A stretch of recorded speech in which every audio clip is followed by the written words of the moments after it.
Análisis en tiempos del coronavirus. Jacobo García está con nosotros. Jacobo, gracias por estar con nosotros. Bienvenido a Radio Fuego. Un gusto, Ricardo. Un saludo a Radio Fuego, a todo su equipo y a los radioescuchas, y encantado de intercambiar aquí algunos criterios. Sí, Jacobo. Bueno, el primer criterio, vamos a lo nuestro. Álvaro Noboa, según la información que me llega hace unas horitas nada más, Justicia Social se alista para ratificar a Álvaro Noboa como su presidenciable tras sentencia del Tribunal Contencioso Electoral. También lo confirma su vocera Silka Sánchez. Te pregunto, si se confirma, ¿qué significaría esto para las encuestas que parecieran dan a Lasso como favorito, a Arauz como inmediato perseguidor? ¿Qué pasa con las encuestas? Bueno, pues pasa que habría un vuelco. Digamos, en un escenario como el actual, aún no construido, con tanta desafección política de la gente con el sistema, donde hay un ánimo que se siente, ¿no? Que la gente está muy desesperanzada, pasándolo mal y demás. Alvarito es un personaje que entra en un momento del país donde puede poner esto patas arriba y cambiar el mapa de la elección que hasta el día de hoy nosotros teníamos contemplado en la cabeza. Sí, definitivamente. ¿Y tú crees que Alvarito pudiese potencialmente ser protagonista principal, ser candidato para ganar las elecciones? Absolutamente sí, al igual que puede ocurrir que ahora es mucho humo, y luego entre ya en el escenario y empiece a haber cosas que hagan que no despunte. Es decir, el escenario actual es tan incierto, hay un momento tan alejado, ¿no?, entre la gente y sus gobernantes y líderes, que puede ocurrir eso o puede ocurrir también esto. Es decir, depende ya del tipo de campaña que haga Alvarito, pero si lo hace bien, bajo los condicionantes actuales que pueden hacer que él despunte, te puedo decir que sí, que puede llegar a una segunda vuelta perfectamente, o puede ocurrir que se quede en el 6, el 8, el 10% y habrá robado voto por ahí a alguien e igual habrá cambiado el escenario. Sí, y tú dices que Alvarito lo haga bien. Si Alvarito lo hace bien, estamos a un poquito más de 2 meses. ¿Qué significaría que Alvarito lo haga bien en estos 2 meses para que sea protagonista el 21 de febrero? Pues significa que actúe como el propio escenario y la gente está esperando que actúe. Es decir, una especie de antisistema que barra con los problemas actuales. Es el único candidato, no el único, ¿no?, pero sí tiene ganado el imaginario este del tema empleo. Es decir, empresario con una cantidad de empresas que se ven ahí en el país y bla, bla, bla, que hace que sea un tema muy atractivo actualmente. Tiene el tema también, este sí es único para él, de que él no es responsable, él se va a vender como no responsable de los últimos 14 años de gobierno. Yaku también, pero es en otra orilla, ¿verdad? Sí. Entonces, básicamente me refiero a estas dos cosas. Si las aglutina, si las consolida y las demuestra bien, aparte mira el tema no corrupción, es decir, si la corrupción hoy en día ha salpicado a todos, él mostrarse como alguien que no ha tenido nada que ver con eso, le hace subirse a una plataforma que le convierte en un candidato muy atractivo. Entonces, hacerlo bien significa contar bien y demostrar bien estos elementos que te he comentado. Sí, y estos últimos años, principalmente en las elecciones pasadas de Estados Unidos, se ha demostrado que ahora en la política no vale más las propuestas o lo que tú propongas o la benignidad que ofrezcas a la población, sino cómo denigres a tu candidato. Te pregunto a ti, Guillermo Lasso, sabiendo que Álvaro Noboa puede ser un gran problema, Guillermo Lasso que a regañadientes se une con Jaime Nebot, confieren este matrimonio que al principio se decían, bueno, no se llevan, parece que lo hicieron ya porque tocaba, porque si no, ellos decían, bueno, hay que unirnos, porque si no regresa el correísmo al país, y viene Álvaro Noboa, han de estar con la mano en la frente, han de decir, me casé con este muchacho para que venga otro y haga que este matrimonio no sirva para nada. Te pregunto a ti, Guillermo Lasso, sabiendo lo que está pasando ahora, que Álvaro Noboa pudiese dividir potencialmente una posición de derecha, unos dicen que también dividiría la oposición de izquierda, unos dicen que se llevaría todo de una vez. Te pregunto, ¿qué carta maliciosa, venenosa, ácida puede adoptar en su discurso Guillermo Lasso para demeritar a Alvarito Noboa? Muy buena tu pregunta, y yo creo que hay una pista que ya se demostró en aquel día Ujú. cuando dijo el ya que, ¿ok? Ajá. Porque ¿qué quiere decir eso? Más allá de la diversión, los memes que salieron de ahí, Sí, ese va a ser el contraste que yo creo que va a hacer Lasso. Lasso se va a presentar como un cambio en serio, ¿ok? Es decir, un cambio en serio con la alianza con Nebot, donde va a demostrar que lo que él representa, su equipo, sus asambleístas, sí. tienen un proyecto en serio. Él va a contrastar desde ahí, mostrando a Alvarito como un personaje populachero, que sí, que qué divertido, que el huracán, que no sé qué, pero creo que va a visibilizar que Alvarito no tiene la capacidad Ajá. para ejecutar un proyecto, gobernar un país como este, más allá del personaje, de la simpatía que destila o de ciertos atributos que tiene. Entonces va a ser el contraste del cambio en serio versus el ya que nos va a llevar a una cosa peor todavía, ¿no?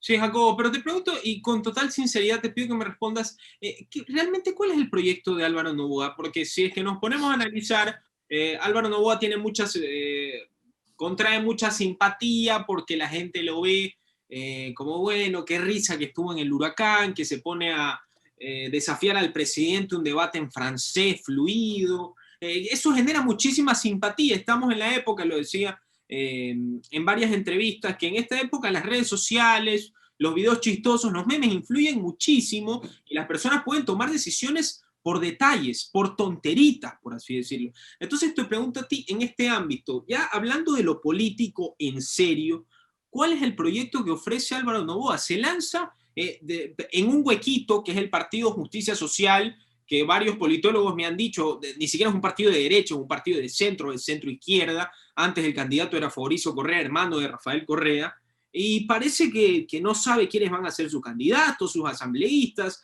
no ha dado propuestas de campaña. En la entrevista que dio con La Posta hace unos días, como que dijo mucho, pero no dijo nada. Te pregunto a ti, ¿a qué te huele esto a ti? ¿Qué proyecto de campaña ofrecería Álvaro Noboa al país? Lo que tú acabas de decir es que, a ver, me agarro de tus palabras. No hay ni el ánimo ni la historia en Ecuador para decir que las elecciones se resuelven por un voto ideológico programático, contrastes de propuestas y bla, bla, bla. Sí. Y actualmente, peor aún, porque tenemos lo que pasó con Moreno, que se presenta con un plan y aplica otro, ¿ok? Tenemos el ánimo y contexto actual donde la gente no cree en líderes, en instituciones. Entonces, nadie va a estar con los ojos, mi querido amigo, de ver los proyectos detrás. Es más el personaje que le hace clic a la gente con el ánimo actual, es decir, el antisistema que va a barrer con lo que hay y que mal o bien, ahora sí hablando del plano proyecto, lo que la gente cree que puede hacer él y que no pueden hacer otros, es el tema sobre todo del empleo y la inversión, porque él tiene demostrado en su historia personal y privada, que es muy diferente a gobernar un país, pero como tiene demostrado eso, es como que la gente no creo que vaya a conectarse a un debate mucho más amplio que eso. Entonces, por eso funciona el populismo, el antisistema en un contexto como el actual, porque la gente no va a estar pidiendo planes de gobierno y demasiadas propuestas, solo va a creer en el único que le hace sentido con su estado de ánimo actual. Definitivamente. Jacobo, te pregunto sobre las encuestas principalmente. Yo tengo una tesis, podría estar equivocado, y la reconfirmé hace 4 años y la reconfirmé ahora en las encuestas de Estados Unidos.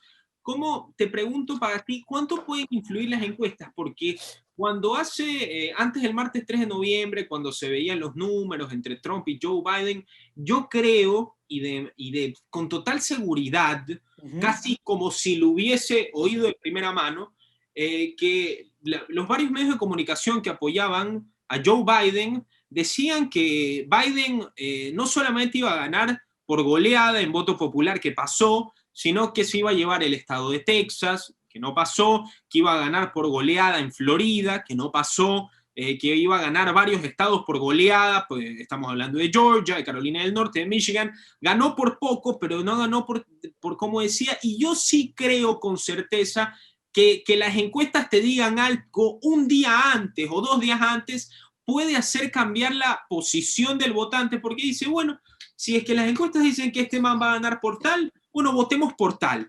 Si este man supuestamente no va a ganar, directamente no le doy el voto porque es voto perdido. Entonces, de las encuestas, ¿de quién nos llevamos y cuál es el protagonismo que van a tener de aquí a las elecciones? A ver, primero, la influencia de las encuestas depende del contexto de la sociedad. Es decir, si tú tienes una sociedad donde la mayor parte del voto va canalizado por partidos, ideología, programas, y tienes una sociedad donde su conjunto tiene una buena educación en cuanto a las encuestas, cómo interpretarlas, cuándo aparecen, y tienes una sociedad con unas instituciones que regulan que no aparezca por ahí cualquier saltimbanqui a tratar de influenciar a otros, eso es como que te limita muchísimo el efecto, ¿ok? También no depende solo de eso, depende del tipo de elección. Es decir, si es una elección donde, claro, como en el tema Ecuador, donde no hay muchas ataduras ideológicas, programáticas y tal, y la gente va a votar de manera por el voto útil, tal vez, ¿no? Es decir, el anticorreísmo va a votar por el que crean que puede ganar al correísmo, ¿verdad? Eso va a ocurrir así, es decir, ahí es donde las encuestas van a entrar, va a haber una guerra, que ya la vas a ver, entre Alvarito y Lasso para ver quién va segundo o primero, ¿ok? Ahí vas a ver la primera guerra. La segunda guerra, ¿dónde la vas a ver? En todos los candidatos que están con el 0, 1, 2%, van a tratar de mostrarse importantes, ¿ok? Vas a ver encuestas donde tiene el 5, el 7, el 10, para decir aquí estoy, tómenme en cuenta. Entonces, ¿y eso en Ecuador funciona? Sí, porque en Ecuador no tienes un voto, como os decía antes, muy vinculado al partido, a la ideología, al programa. Tienes además una sociedad que no regula estas cosas, ni siquiera tienes un centro de investigación que todos podamos decir, bueno, lo que dice ese centro es lo fiable, ¿no? Y todo lo demás, pues son pronósticos privados. Entonces, como nadie sabe nada y mucha parte del voto va a ser emocional contra este y contra aquel, más el voto útil en un país fragmentado, pues van a ser importantes. Pero dicho esto y termino, tampoco es automática la influencia, ¿vale? Es decir, no porque mañana salga una encuesta a decir no sé qué, eso va a mover todo. Es decir, tiene que haber un encuadre, un framing que permita que la gente ya esté enchufada a esto y ahí las encuestas, pues veamos cuánto mueven, ¿ok? No solo las encuestas, también hay influencia de medios, de periodistas, de líderes, del barrio, de la comunidad, en fin, hay un sinfín de cosas que ejercen influencia en el voto, ¿no? Sí. Jacobo, te hago 2 preguntas para finalizar. Nos estamos quedando sin tiempo. La primera, sobre Andrés Arauz. Te pregunto, ¿qué tanto protagonismo realmente va a tener Andrés Arauz en las elecciones? ¿Cuál es tu olor sobre qué porcentaje se va a llevar? Porque si hacemos un espejismo, una comparación, podríamos decir que en Bolivia, antes de las elecciones que se conllevaron hace unos meses, cabe recalcar que hace más de un año, pues Evo Morales había ganado, la OEA dictaminó que hubo un potencial fraude, Evo Morales lo sacaron de Bolivia, y su delfín Luis Arce, que fue ministro de Economía durante más de 10 años en Bolivia, protagonista según varios medios como protagonista del milagro económico boliviano, que sacó de la pobreza un gran porcentaje de bolivianos, bueno, maravillas económicas según los medios de comunicación. Le pregunto a usted, su delfín parecía que no se llevaba las elecciones de cabeza como lo hizo en primera vuelta, sino que parecía que sí una segunda vuelta con Carlos Mesa. Se decía, bueno, no se preocupen, vamos una segunda vuelta. Esta era la frase de la oposición y de varios medios de comunicación. La realidad es que los arrasó, porque no solamente sacó más de los 10 puntos que necesitaba y más del 40%, sino que sacó casi 20 puntos, casi el doble de votos que su más inmediato perseguidor, que era Carlos Mesa. ¿Usted cree que podría pasar la misma situación en Ecuador de que menoscabamos o infravaloramos la posición de Andrés Arauz? ¿O cree usted que Andrés Arauz está más debilitado si es que comparamos con Luis Arce en Bolivia? Bueno, muy interesante tu pregunta. A ver, claro, son contextos diferentes. Sí. Creo que es muy difícil, y ya entrando Alvarito todavía mucho más difícil, Ajá. que las elecciones en Ecuador se resuelvan en una vuelta. Eso es algo que hoy al menos, quedando, ¿cuánto quedan? 2 meses para las elecciones. Un poquito más, un poquito más. Bueno, digamos que a día de hoy, porque en este país cada semana es una historia nueva, ¿no? Pero a día de hoy es muy difícil decir que todo quede resuelto en una sola vuelta. ¿Por qué? ¿Cuál es la diferencia con Bolivia? Primero, que en Bolivia tuviste el nefasto gobierno de transición de Yanín Áñez, es decir, Sí, o sea, alargaron el tiempo como quieren hacer aquí, y lo único que lograron es hacerle ver a la gente que no hay alternativa mejor a lo que tuvieron. Es decir, y la señorita Yanín Áñez se hundió ella sola porque también quería ser candidata. Allí tenías a la oposición al más dividida, como también suele ocurrir aquí. Entonces, ¿qué tenías finalmente? Tenías la opción del más, y ojo, que esta diferencia es muy importante. Tú lo has señalado, el manejo de la economía. sí, Bolivia ha estado creciendo sostenidamente hasta ahora, ¿ok? Hasta antes de la irrupción de Yanín Áñez. En Ecuador, desde el año 2015, cuando ya cambia el ciclo económico, el correísmo se desgasta y desde entonces no han vuelto a ser esa gran fuerza arrolladora que fueron en su día. Entonces, súmale componentes. El correísmo ya no es lo que era y tienes ahora el tema Alvarito y el tema de Yaku, ¿ok? Que te compiten desde diferentes orillas en un país fragmentado, pero que cada uno tiene su identidad, ¿vale? Entonces, esto hace muy difícil que a día de hoy el correísmo pueda ganar una sola vuelta, pero termino la idea, es una de las fuerzas más competitivas a día de hoy porque tiene una cohesión y un voto duro que no la tiene nadie, ninguno de los tres competidores principales, con lo cual creo que para pasar una segunda vuelta puede ser uno de los favoritos sin duda, ¿no?